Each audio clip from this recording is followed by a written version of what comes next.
En los sentimientos. Nosotros somos seres humanos, seres sociables. Nosotros necesitamos socializar. Pero, ¿qué nos dice exactamente cómo o si estamos socializando bien o estamos aprendiendo bien nuestras emociones? Porque en sí nosotros, ¿quién nos enseña a cómo evaluar o, digamos, de una manera medir nuestras emociones? ¿O en qué canal o categoría o deberíamos usarlas? Por ejemplo, hay sentimientos de escasez, sentimientos de abundancia, eh, egoísmo, altruismo, todo eso. Nosotros de manera económica no podemos usar un sentimiento de abundancia. Si no tenemos abundancia económica, ¿cómo vamos a tener un sentimiento de abundancia? No tenemos, por ejemplo, mucho dinero y vamos a comprar cosas caras. Ya sería algo estúpido. Ya vendría siendo un sentimiento de escasez. Mientras que en relaciones interpersonales tener sentimiento de escasez sería como que un poco contraproducente. José, una pregunta. ¿Cómo usarías el sentimiento de escasez en las relaciones interpersonales? ¿Dirías que está bien? Dame tu versión de la historia acá. Bueno, yo pienso y también he visto, no por tanto experiencia propia, pero sí sé de experiencias cercanas que cuando uno tiene un sentimiento de escasez en relaciones interpersonales, más que todo se va evidenciando que la persona siente un apego emocional muy grande por las personas, indiferentemente si esta persona lo trata bien o lo trata mal, porque puede ser que justamente ahí vamos a mencionar algo que todo el mundo debe estar consciente de eso, de las muy mencionadas relaciones tóxicas, prácticamente surgen a raíz de este tipo de sentimientos. ¿Por qué? Porque está el miedo al rechazo y al abandono de la soledad también es algo muy importante y este sentimiento de escasez de que tú no puedas encontrar otra persona que pueda llenarte o que pueda estar contigo, justamente es lo que te lleva a anclarte a esta persona aunque te haga daño. Sí, y nosotros en sí nosotros no sabemos eso, lo vamos aprendiendo poco a poco a los golpes. Pero qué bien sería que nos educaran bien en ese aspecto de sentimientos y emociones, ¿cierto? Marico, es que yo opino lo mismo porque es que la verdad ni nuestros padres ni en la escuela nos enseñan nada acerca de esto. Básicamente la escuela es algo que te enseña a memorizar y ya, eso es Sí. todo. Eso es todo lo que te enseña la escuela. Es como esos memes que pasan en Facebook de que una señora le da algo en la calle y tú, no, el diptongo se forma tal cosa. O sea, en sí la escuela no nos prepara para el mundo real. La escuela solo es para memorizar. Claro, y ahí también se ven las falencias, por ejemplo, del tema de nuestros padres que también vienen con esas falencias educativas en las cuales tampoco nos enseñan ni no saben cómo enseñarnos a nosotros este tipo de emociones, en la cual uno poder saber comportarse en cuanto a este tipo de relaciones o situaciones que nos puedan pasar en la vida, como saber evitar tener relaciones tóxicas o saber cuando tienes un sentimiento de escasez por el cual, o sea, tratar de entender el por qué sigues estando en una relación tóxica, o sea, o poder detectar esas red flags o las cosas que una persona, hablando de las relaciones interpersonales, de que una persona te pueda herir en cuestión de como, bueno, quiero esto, es lo que me gusta, es lo que no me gusta. O sea, nadie nos enseña eso, son simplemente cosas que uno aprende Sí. a batacazo, weón, a Sí, uno lo pingazo. aprende de manera empírica y de manera inconsciente, subconsciente. Y lo peor de todo es que la vamos aprendiendo y ni siquiera sabemos si la estamos aprendiendo bien o mal. Nos acostumbramos, muchas veces nos acostumbramos a cosas que están mal. ¿Por qué? Porque nadie nos dice cómo son las cosas en realidad. Las relaciones tóxicas nos dan un poco de afecto, de cariño y mayormente lo que nos dan es angustia, ansiedad, depresión. Y uno cree que está bien porque es así, porque siempre hemos tenido ese patrón. En realidad nadie nos ha dicho cómo son las cosas en realidad. Pero ¿tú crees en realmente que eso es algo que se debería enseñar o es necesario aprenderlo empíricamente? Porque es que se han visto muchos casos de, bueno, es que el típico dicho de que nadie aprende en cabeza de otro y tú tienes que pasar tus Sí. propias experiencias para poder aprender qué es lo que te gusta y qué es lo que no a la hora de poder elegir una pareja o una amistad también, así de simple. No, y es verdad. Yo considero que sí se debería enseñar. Ahora, ¿qué pasa? Evidentemente tú jamás vas a aprender porque te lo den en una clase, en un liceo o algo así, pero coño, de verdad puede servir como una guía que tal vez algunas personas lo ignoren o simplemente no les interese, pero puede ser de que en el aula donde esté, de 40 personas, de 30 personas o de la cantidad que sea, con que les sirva a 2, 3, 4 personas y que realmente les ayude ya es suficiente. No. Aparte de eso, que en mayor o menor medida es algo que tienes que saber. Y pensando en algo, se dan cuenta de que por lo menos a nosotros nos dicen como que la generación de cristal, pero no es como que cristal porque nos quejemos, tengamos estos problemas, sino que los problemas ya están. Solamente que nosotros somos los primeros que estamos buscando la manera de solucionarlos, ¿no? Marico, es Sí, que porque las generaciones futuras, o sea, las generaciones que vienen después de nosotros, lidiarán con los problemas que nosotros creamos. Exacto. exactamente. La verdad, ¿cómo vamos a poner un contexto acá? ¿A qué le atribuyen ustedes en realidad ese factor de aprender de emociones y sentimientos se lo deberíamos dejar a una institución o que nuestros padres se hagan responsables de esa crianza? Es que en ambas maneras, yo creo que deberían estar también parcializados, es decir, tiene que haber una parte en la casa, pero también tiene que haber una parte en el área educativa, porque por más que sea, ponle, actualmente es muy complicado y ahora yo creo que es aún más complicado el hecho de llevar una familia, tener hijos. Por ejemplo, antes se tenían familias enteras de 8, 9 hermanos y ¿cómo eran las situaciones? Pues evidentemente, al ser una familia tan numerosa, los propios hermanos son los que llevaban en gran medida la propia crianza. Los mayores criaban a los menores. Ahora, como ya no están así y las parejas tienen, si acaso, un hijo, dos hijos, pero aún así tampoco le dedican el tiempo suficiente. Le dedican más e intentan como que participar más en la crianza, pero tampoco pueden llevarla toda a ellos.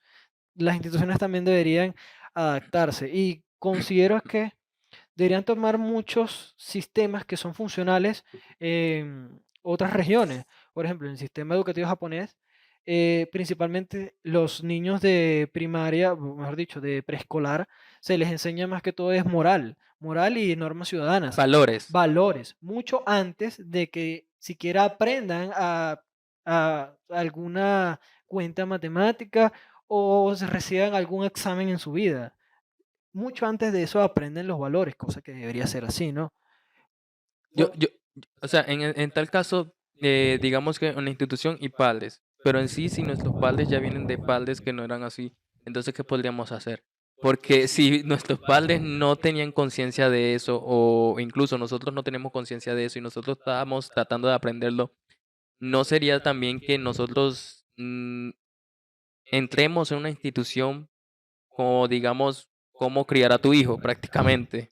pero por lo menos cada vez que pasan las generaciones, evidentemente, por lo menos en las familias donde se ha tenido como que cierta libertad de pensamiento, cada vez las generaciones piensan más, o sea, o tienen más tiempo para centrarse en sí mismos y como que dar una mejor educación, una mejor calidad de vida a sus hijos también. Porque, por ejemplo, si el caso vamos, nuestros abuelos tuvieron 8 o 9 nietos, perdón, 8, 9, 10 hijos, nuestros padres tuvieron 3 4.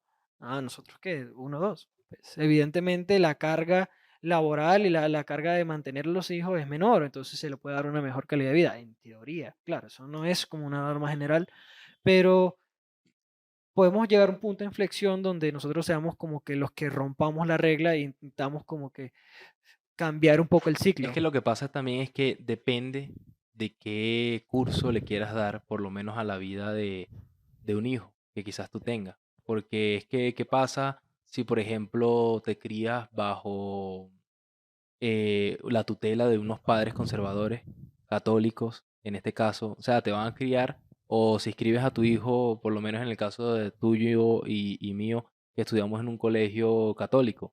O sea, ahí te inculcan básicamente lo que es normal para eso. ¿Me entiendes? O sea, te crían bajo ese dogma en el cual ellos te explican cómo debe ser una relación y qué parámetros tienes que seguir para tener una buena relación. Pero y ya todos sabemos que es una relación convencional. Y de paso, conocemos también que este tipo de religiones aborrecen mucho lo que es el tema homosexual, el tema LGBTQ+, no sé si me faltan cosas. LGTB. Entonces, también está en eso, o sea, en dónde poder radicar la educación a las nuevas generaciones y a nosotros mismos, para que nos podamos criar o tener un entendimiento mucho más amplio y no solo centrarnos en un dogma que ya está constituido y ya viene siendo algo que se ha visto durante mucho tiempo. Entonces, no tratar de caer en la homofobia o en este tipo de actitudes, cual pienso yo que hacen que la humanidad carezca un poquito más de pensamiento liberal. Pues Pe- no, la verdad es que es un tema complicado porque es que la mayoría te enseñan es eso. Pero lo bueno es que justamente en los tiempos que vivimos precisamente es más fácil, o mejor dicho, es mucho más difícil instaurar un dogma, a menos que tú decidas como que entrar a él de manera voluntaria. Pero es más difícil instaurar un dogma a la fuerza porque hay mayor libertad de pensamiento en el sentido de que tú jamás vas a poder estar atrás de una persona para ver qué hace en cada minuto del día. Y con el uso de internet, las redes sociales y demás, pues evidentemente tú sabes lo que ocurre alrededor del mundo sin siquiera moverte de tu casa. Y una cosa que yo también vi que estaban comentando en algunos congresos es que la crianza en tiempos antiguos se tenía en la casa. O sea, la crianza de los hijos se tenían en la casa y eventualmente los hijos fueron sacados de la casa porque para que los padres tuvieran la oportunidad de tener más libertad para trabajar, o mejor dicho, más tiempo para trabajar y que la crianza no se encargara tan consciente de ellos. Porque, por ejemplo, antes, mientras más hijos tenías, más manos había para trabajar y la comunidad o tu comunidad familiar, evidentemente, tenía mayor posibilidad de prosperar. Sí, claro. Ya mucho tiempo después, al instaurar las escuelas y eso, evidentemente los hijos se sacaron del ámbito del hogar y ya eran ajenos a la familia, por así decirlo. El hijo estudiaba y después que se graduaba era como que se integraba de nuevo a la familia o formaba su propia familia y el ciclo se repetía. Pero una cosa que yo vi es que estaban comentando de que también a través del confinamiento que hubo obligatorio por la pandemia, cada vez más eh, ya también tener un número reducido de descendientes, la crianza se está llevando cada vez más a la casa. O sea, y no sé si lo han notado que cada vez más padres educan a sus hijos y hay como con una mayor comunicación y mucho también del conocimiento. No es necesario tener que ir a una institución para obtenerlo, sino como que tener como que una guía de qué se debe estudiar o qué se debe aprender y se puede hacer en su casa. Pues que prácticamente los obligaron a todos a hacerlo y se dieron cuenta que realmente no es tan necesario. Y yo pienso de que ya se está como que volviendo al ámbito del hogar. Lo que pasa también es que, por ejemplo, a medida de los años han ido aumentando, han ido creciendo como que los retos. Ujú. Yo lo pienso así porque antes, ¿qué? ¿Cómo se criaba? Habían como que los puntos más específicos o más resaltantes, que es lo que viene lo del patriarcado y todo eso. El hombre, el niño, tiene que ser un hombre, no llora y eso, y un macho. Y las mujeres, la casa. Pero a medida que vamos avanzando en el tiempo, no, se van saliendo como que surgen más retos. Estaban ahí, pero no los veíamos. Entonces vendrían siendo no solo en regular las emociones y sentimientos, sino que también saberlas distribuir en los canales necesarios. Como por ejemplo, hay sentimientos que no puedes unirlo, los sentimientos, digamos, en la economía y ponerlos en las relaciones interpersonales, porque son cosas muy diferentes. Un sentimiento o emoción que te sirve en una cosa, no puedes usarlo para otra. Es como que lo que acabamos de decir de sentimiento de escasez, puedes usar eso en la economía y economizar y todo eso y todo bien. Y así te como que ahorras y escatimas en gastos, puedes reinvertir y así vas organizando tu vida económicamente. Pero de manera interpersonal, en relaciones personales, Eso no funciona. No, es verdad. Y es, Tienes que aprender a regularlos porque obviamente como todo, en mucho de todo es malo.